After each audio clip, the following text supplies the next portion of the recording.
Hello and welcome, everyone. I'm Michelle Dowd. I'm a professor of English at the University of Alabama, and I'm a trustee at the Shakespeare Association of America. It was my privilege to serve as the chair of the inaugural SAA First Book Award Committee, which seeks to recognize monographs with a significant Shakespeare component published as the first book-length publication by current members of the association.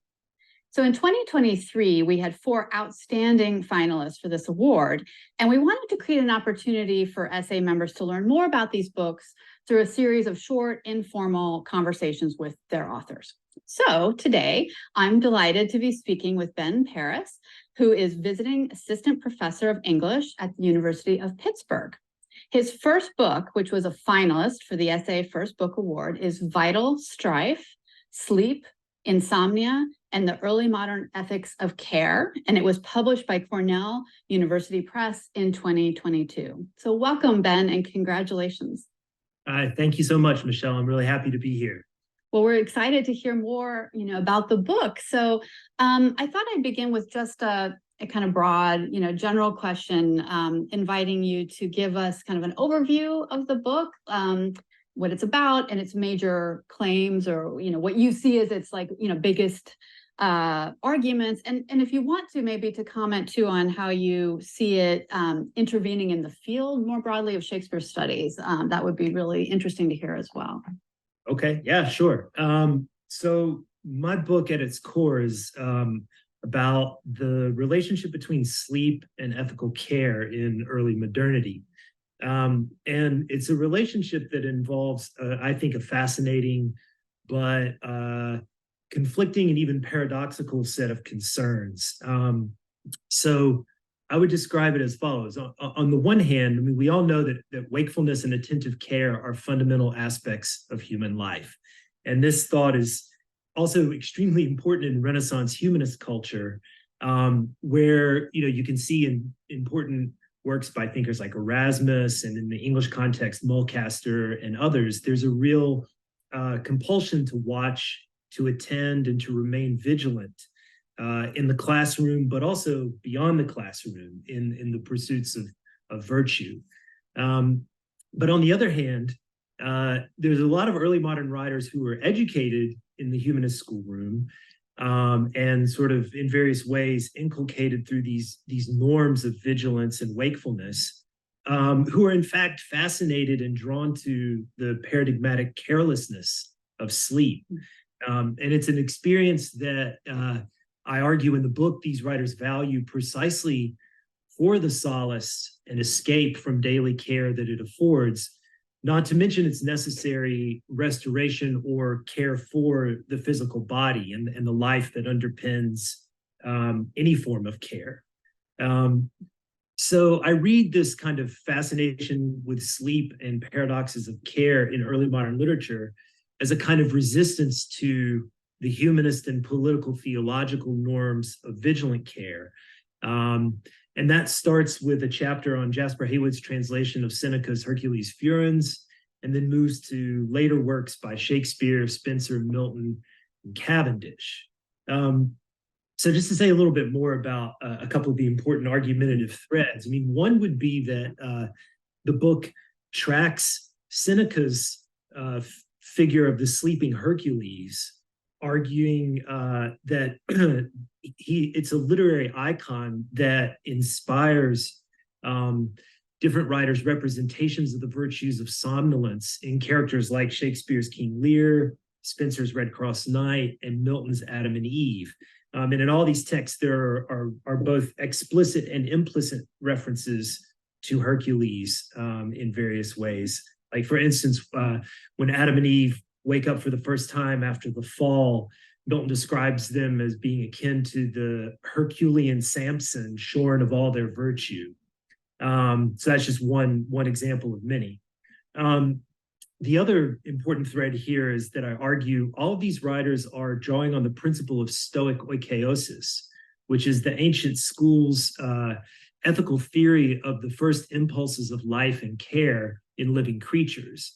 And this idea is also at the heart of Seneca's representation of Hercules in his tragedy, Hercules Furens. Right after Hercules murders his family, he swoons, sort of falls onto the stage, or on the earth rather, in the fantastical representation. And as he's sleeping, he's clutching his club. And this is implicitly a reference to a long tradition in Stoic texts that imagine Hercules in connection with this first impulse of vitality and attachment to life. So I see that sort of Stoic influence in all these writers' depictions of sleep. But a related claim, too, is that these investments in sleep mean that these writers are also really focused on the perils of insomnia. Insomnia is seen as a very harmful amplification of waking cares that erodes physical and psychic vitality.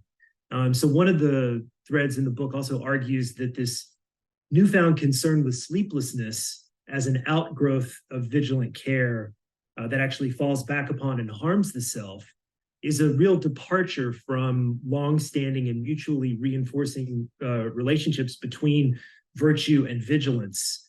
And that's a relationship that I track in the history of Western ethics all the way back to Plato, and one that I think is very important in Christian political theology, especially Paul and Augustine as well. And then I guess to your question about maybe how it ties more directly into Shakespeare studies, I would say that these ways of seeing or thinking about the increasing fascination with the nature and recovery of physical life and sleep that emerge in the early modern period have implications, I think, for histories of virtue ethics and the life sciences, but also especially biopolitical theory. And here I'm thinking in particular of Foucault and especially Agamben, and what I think is a bit of a stranglehold that Agamben's theoretical framework has had, and these ideas around bare life and political theology that have been so influential in Shakespeare studies recently. So my book also makes a kind of theoretical intervention that aligns Stoic perspectives on sleep, natural life, and so forth with the theories of Georges Canguilhem, who was one of Foucault's teachers, and who has this idea of vital normativity as a theory that I think aligns in really interesting ways with Stoic virtue ethics, and also then provides us with a kind of biopolitical framework for assessing Shakespeare and early modern literature in ways that really depart from Agamben's work.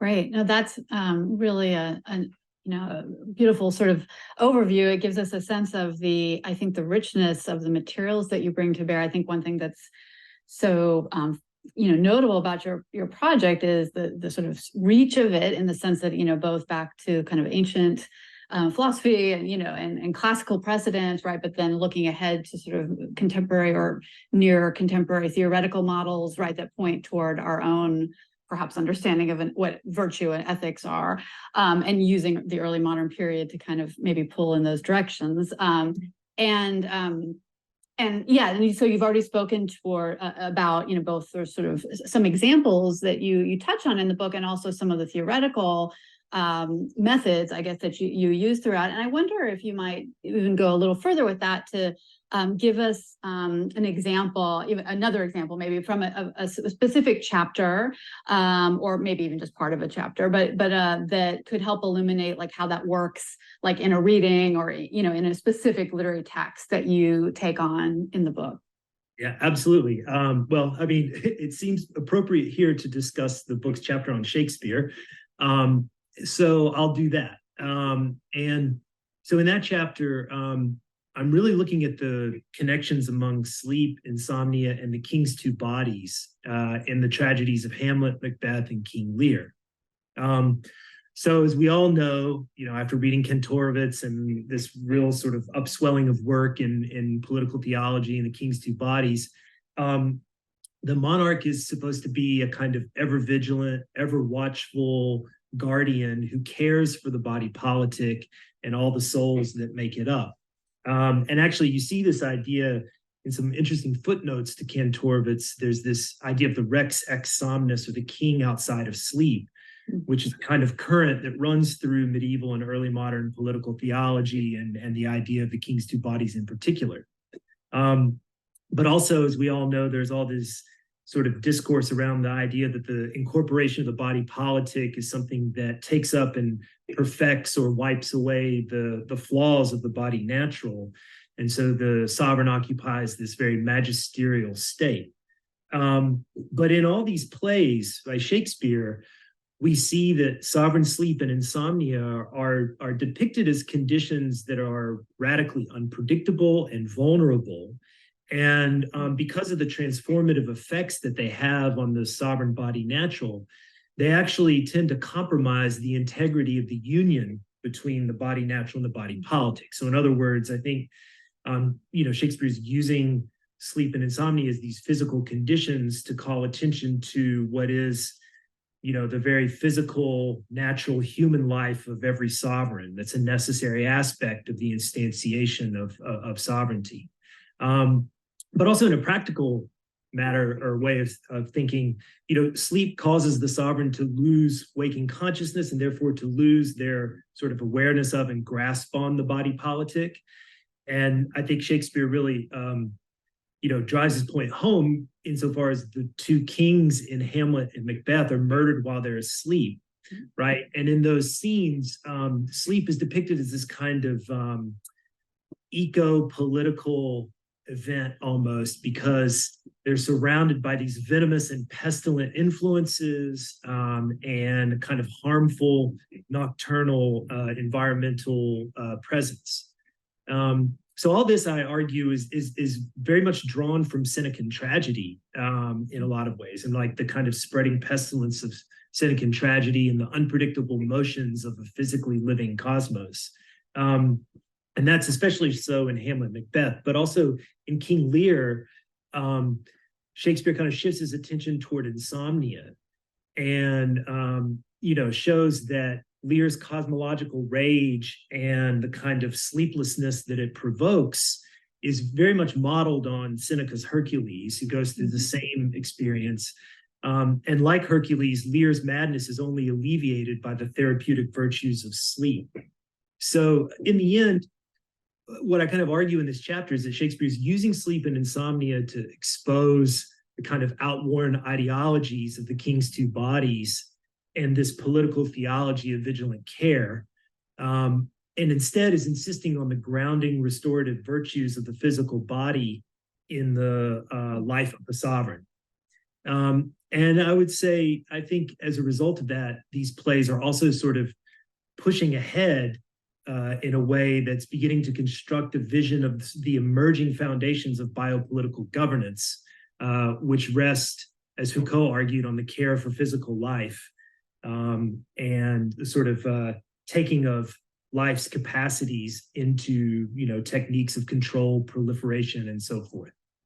That's great. No, thank you. I think that's really gives us a great sense of the work that a single chapter, and in that case, you're looking at multiple texts, several Shakespearean tragedies, but how you're bringing together sort of the bigger concepts of the book in that more localized argument, and also intervening right in the argument, as you say, the well-trod ground of the king's two bodies and this kind of thing, but kind of taking a new perspective on it. So that's really great to hear more about. And I thought we could shift gears slightly just for a moment and think about process, or about the kind of process of the meta sort of moment of writing the book, or reflecting on your own process of writing this book.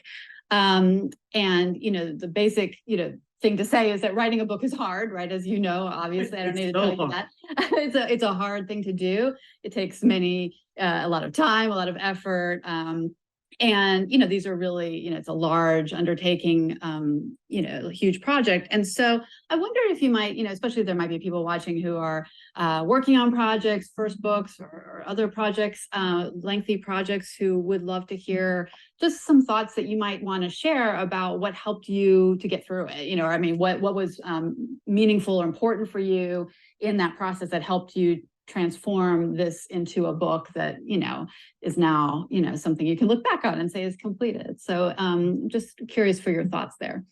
Sure. Well, in so many ways, I relied on the generosity of others, both in early modern studies and various career stages, but also people beyond early modern studies. And I mean, one thing that happened early on in the process was that I was fortunate enough to have a fellowship at Cornell the year after I finished and defended my dissertation. And that meant I had a year where I got to teach a graduate seminar that was on early modern sensations, so a topic that was very much closely related to my book. But also it was a period where some ideas could germinate. There were other fellows working on similar kinds of, questions and concerns in other periods. For instance, Amanda Jo Goldstein, who did a really amazing book on Epicurean materialism in romantic literature. I was able to talk with her a lot about ancient materialisms and cosmologies. And that was extremely helpful. Going to different talks and support from the collective fellows was really integral early on. Of course, more personally or individually, I guess, in some ways, later on, I really struggled a lot with how to frame my book's argument and try to weave together these various threads.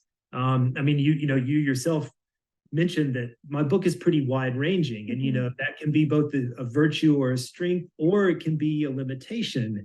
Depends on who you ask. And so I think it was really important at a certain moment for me to realize there is no way I can write this book and sort of bulletproof it so that everyone will agree with the argument, that everyone will feel moved or persuaded by the argument, that everyone will even want to read it or be invested in it in any way.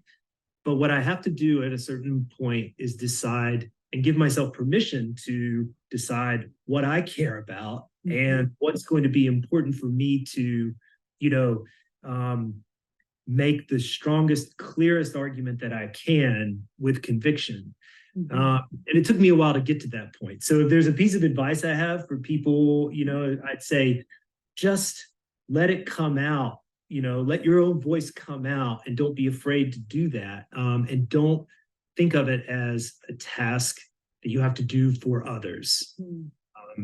Yeah. So that would be the thing that I think really helped me finish it the most. That's great advice. I think especially I would say it would seem to me is that especially the case for first books, because it's a first, you're coming out of, most people doing a first book are coming out of maybe a graduate work, or it's a dissertation or a revised version, or at least work that was sort of maybe started there. And so it kind of began life in, a very different context where you weren't necessarily writing it just for you.